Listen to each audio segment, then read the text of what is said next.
Free trade is the best. Legal immigration is good. Corporate welfare is bad. Spending is the burden of government. Taxes should be flat without favors. Free market capitalism works. Socialism doesn't. The new right is kind of equal to progressives. We hear a lot of old progressive nonsense out there. People are the master resource. God created everything. And classical liberalism is the most consistent form of political ideology that's out there.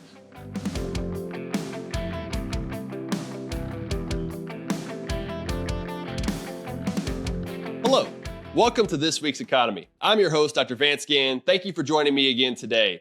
Well, it's been another eventful week. It's a week that we've really got a lot to talk about. So let's jump right into it. In the national news, are you upset about the economy? Are you upset about how much you're spending when you go to, out to eat? Or the grocery store? It just seems like prices keep going up all around us. Well, there's some new news that came out in the Wall Street Journal that said that food is eating up the most disposable income, meaning your income that you have available, the most in 30 years. It's more than 11% of your disposable income is going to food. Now, groceries have been going down as a share of your income for a while, although it's now up since the highest since 2001. So more than 20 years now, we're spending a lot on groceries. But dining out is now the highest on record.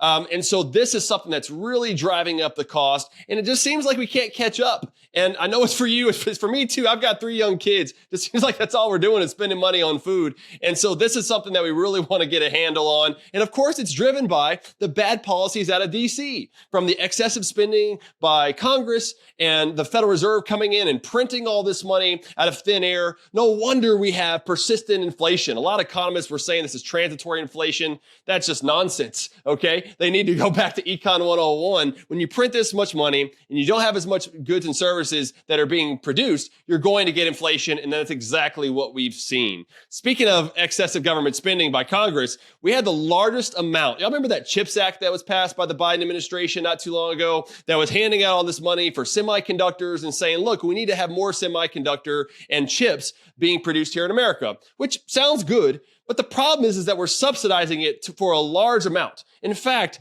the largest amount so far has been $1.5 billion with a B to Global Foundries for a semiconductor project at a cost of more than $150,000 per job.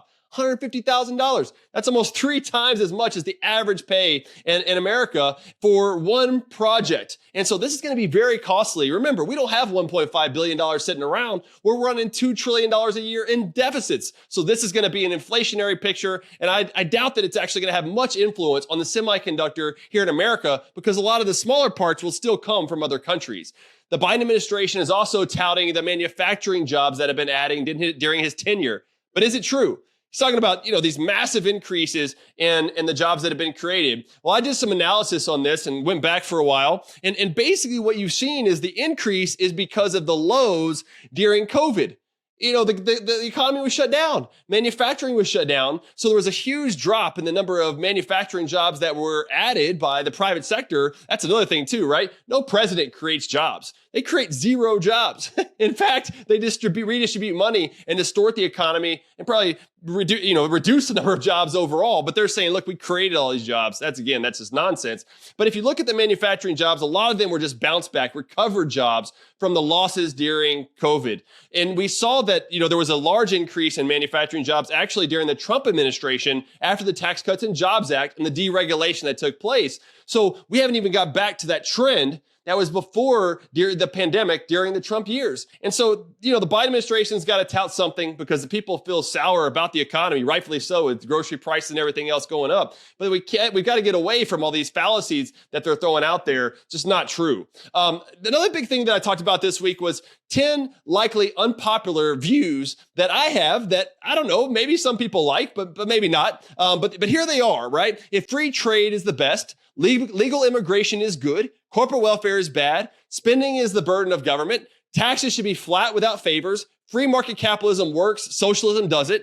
The new right is kind of equal to progressives. We hear a lot of old progressive nonsense out there. People are the master resource. God created everything. And classical liberalism is the most consistent form of political ideology that's out there. That's really where I'm coming from, a lot of these assumptions that I talk about. And I think you may too. But I'd like to get your comments. You can leave those on the Substack or YouTube, wherever you get this podcast. Be sure to leave that there. What's going on in the States? Well, in the States, we have why sustainable budgeting is so important.